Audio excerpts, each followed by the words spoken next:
Ladies and gentlemen, in this Diablo 4 video, I wanted to go over this Godly Lightning Storm build. This build is going to cruise you through World Tiers 2 and 3, and it allowed me to walk into Tier 4 around level 65. This build packs a serious punch if you're looking for a ranged Druid option, and I highly recommend you check this out. And let's jump into this Lightning Druid. So first and foremost, as you can imagine, we're rocking Storm Strike. This is giving us our damage reduction, this is giving potential immobilization, as well as vulnerability, and this is the spell we're going to be using to cast our main ability, Lightning Storm. We're going to put 5 out of 5 in Lightning Storm, and we're going to have some items contributing an extra 2 points as well. Now this spell is going to absolutely obliterate enemies at distance, and with some of the aspects that we're going to be rocking, it's going to make it a great close quarters spell, as well as when all enemies are grouped up. And of course we're going to take Enhanced Lightning Storm, preserving the size of your Lightning Storm for 6 seconds, as well as Raging Lightning Storm, which gains you 1 additional Lightning Bolt. Moving into our defensive, we're going to be using Earthen Bulwark. This is going to give you an extremely strong barrier, and is going to be your main source of gaining Unstoppable. We're also going to be taking Innate Bulwark, making it an offensive spell as well, because when this shield expires, it's going to burst, dealing damage to any surrounding enemies. And we're not done with the defensives yet, we're also going to be taking Cyclone Armor. This is going to be providing us with a knockback, as well as some extra damage, even though it's minimal, and physical and non-physical damage reduction. Now we're getting our physical damage reduction because of an aspect that we're going to be rocking, but we'll talk about that later on in the video. This is great whether you have both of your defensive up at one time, which I don't really recommend.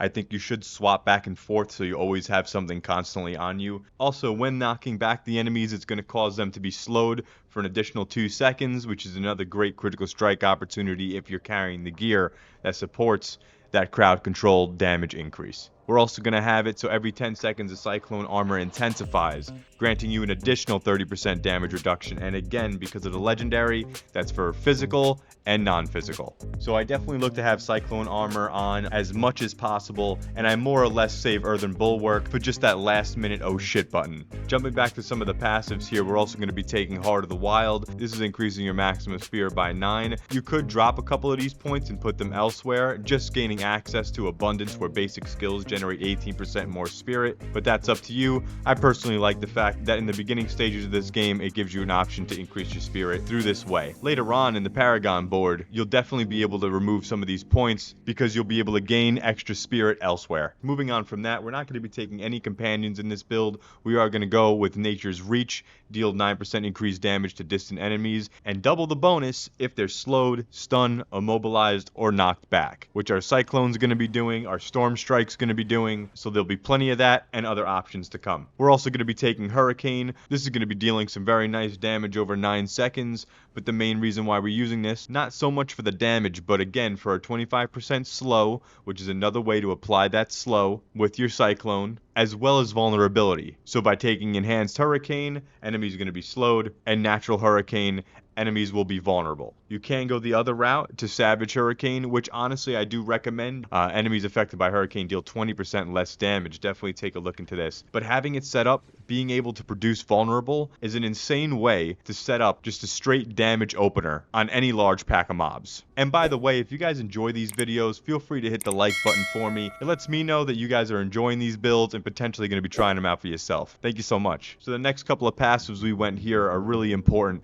This whole cluster is absolutely fire for this build. We're going to go to Elemental Exposure. Your storm skills have a 10% chance to make enemies vulnerable. That's just another way to go about it, which is great. Another option to produce vulnerable in this build, but we're only going to put 1 point into that so that this way we can get into Charged Atmosphere, making it so every 12 seconds a lightning bolt hits a nearby enemy, dealing 45% damage. This is a nice passive to have, and it deals pretty high damage for something you really don't have to think about. We're also going to take Electric Shock, dealing lightning damage to enemies have the 15% chance to immobilize them for 3 seconds. Another way to actively put another damage increase on your enemies. But not only that, if the target's already immobilized, the lightning damage dealt to them is going to be increased by 18%. So in case you already have an immobilized target with all the other ways we're able to, it's going to benefit you to have this even further because it's just going to nuke that specific target instead. We're also going to be taking 3 out of 3 in Bad Omen, up to a 30% chance when dealing damage to a vulnerable, immobilized, or stunned enemy that a lightning bolt also hits, dealing 55% damage. Some more heavy passive damage coming out without you having to think about it. Last but not least, we have Endless Tempest, increasing the duration of Cataclysm, our ultimate ability ability and Hurricane. And as I said, Hurricane is going to be very important because this is what allows you to really open up, walk into a pack of mobs, set that vulnerable, and have that increased damage percentage spread to everything without really having to think about it. Next up is our ultimate. As we mentioned, we are going to be going with Cataclysm. This is an absolute insane ultimate and is something different from Grizzly Rage, so I'm happy to have it in this build.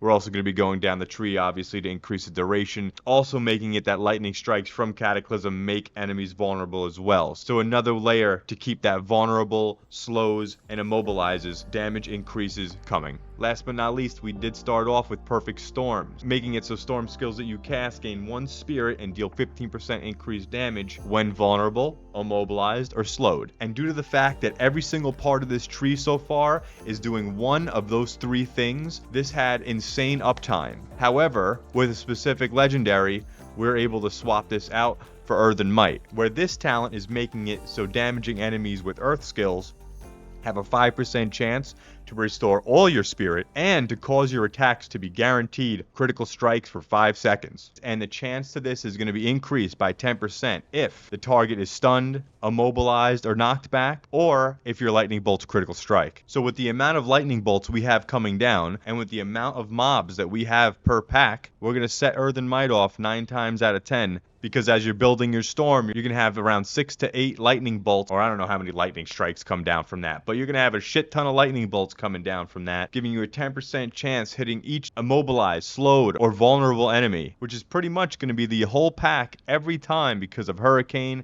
because of Storm Strike, because of Cataclysm. So not only is the refund to restore all of your spirit absolutely game-changing, but even when that's not the case, and it's just giving us the guaranteed critical strikes, you're instantly going to obliterate huge packs of mobs and bosses in no time. So let's take a look at some of our legendaries and really get a grasp of how to round out this build and why we're choosing these specific abilities. For the helmet, I went with the Earth Guard aspect. This is gaining a 15% bonus to your next Earthen Bulwark for each enemy you crowd control to a maximum of 100%. And this is why I was saying before these two defensive work hand in hand with each other, because once you use Cyclone Armor, it's going to knock back everything and set a slow on your enemies as well. While this is active, usually Hurricane is running as well, giving another slow and setting vulnerable to every enemy. So by the time you gather up the mobs and they actually start doing some damage to you, you could then pop your Earthen Bulwark, which is going to give you an increased amount of fortified due to this legendary. Next up, we have an obvious one. We're going to be going with the aspect of the Protector. This is making it so damaging an elite grants you a barrier, absorbing up to 2,600 damage. This is an absolute must-have for this build. I was debating between that one and the Defense of Disobedience aspect. These are both fantastic aspects that you need to try out,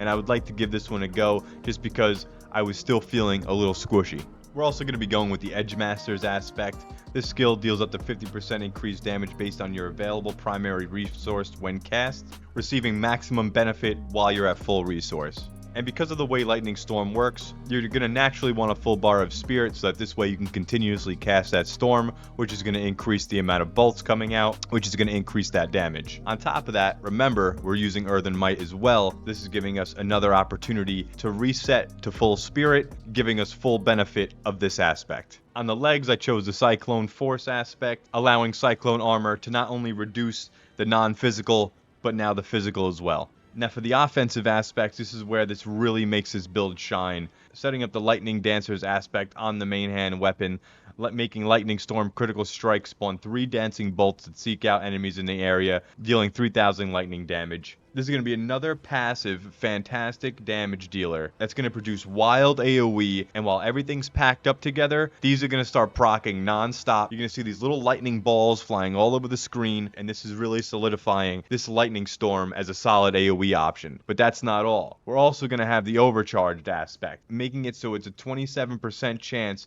when dealing lightning damage to overload the target for 3 seconds, causing any direct damage you deal to pulse for additional damage to surrounding enemies. Not only are you getting those 3 lightning bolts jumping around the screen, you're also going to have an electric pulse AoE on specific targets. And this is not only generated from Lightning Storm, this is for our weaker builder abilities like Lightning Strike as well, turning that into a weaker but still effective AoE. We're also going to have the Intercom aspect, which I feel like is fantastic in this build because we are channeling Lightning Storm.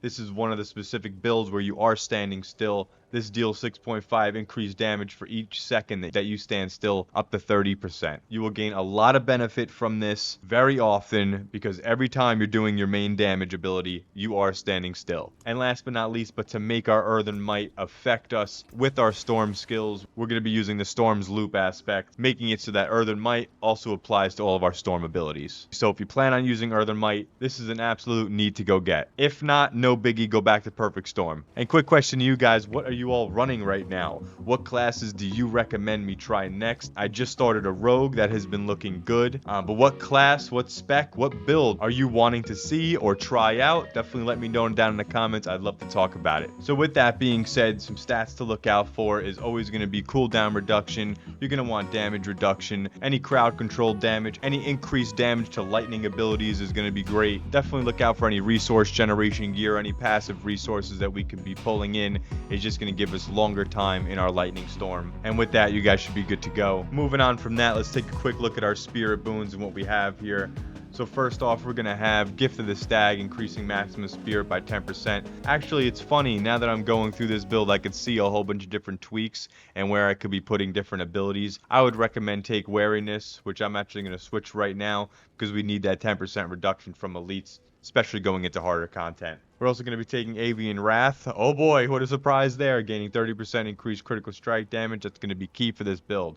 We're also going to have Energized, making it so that dealing damage has a 15% chance to restore an additional 10 spirit. If you're not feeling that choice, I would highly recommend stepping into Calamity, increasing the duration of your ultimate skill, since Cataclysm is an absolute banger. And I chose my current bond as the Snake, allowing it so that I have Overload, dealing lightning damage has a 20% chance to cause the target to emit a static discharge, dealing a shit ton of damage to the surrounding enemies. So not only do we have two aspects working hand in hand with each other to increase the AoE, but you're also going to have Overload working with that as well. We're also going to be using Calm Before the Storm, making it so that nature magic skills have a 10% chance to reduce the cooldown of your ultimate skill. Last but not least, let's take a look at the Paragon board. This is actually one of the first Paragon boards I've ever got to see here in Diablo, so this was really fun to play with, but I feel like I did a pretty good job for my first time round on a Paragon board. Again, make any tweaks or adjustments you guys see fit, because I'm sure there's a lot of them. How do I even explain this? I don't even know, but we're going to keep going for this video's sake. Starting down here from your first board is a Druid. I came around to the right hand side to grab this damage node plus 20% damage. We then came all the way up top to grab this Glyph Socket. The Glyph Socket of choice is Fulminate, increasing our lightning damage by 19.2%.